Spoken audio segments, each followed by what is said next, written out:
Hi friends, இன்றைக்கி நம்ம ஈரல் கிரேவி எப்படி செய்கிறதுன்னு பார்க்கலாம். அதுக்கு ஒரு கடாயில் 3 டேபிள் ஸ்பூன் கடலை எண்ணெய் ஊற்றிக்கோங்க. அதுக்கப்புறமா நம்ம பிரியாணியால் பட்டை கிராம்பு சேர்த்துக்கலாம். 2 பெரிய வெங்காயம் போட்டுக்கலாம். 3 ஸ்லிட்டாக கட் பண்ண பச்சை மிளகா, கருவேப்பிலை சேர்த்துக்கலாம்.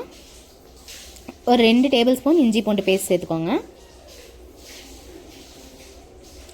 அப்புறமா ஒரு டேபிள் ஸ்பூன் மிளகாய்த்தூள், 2 table spoon chicken masala, 1/2 teaspoon மஞ்சத்தூள் சேர்த்துக்கோங்க.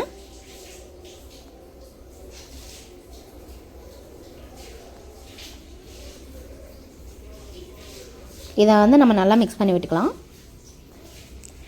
மிக்ஸ் பண்ணிவிட்டு நம்ம ஈரல் 1 கிலோ ஆட் பண்ணிக்கலாம். அப்புறம் தேவையான அளவு உப்பு சேர்த்துக்கோங்க.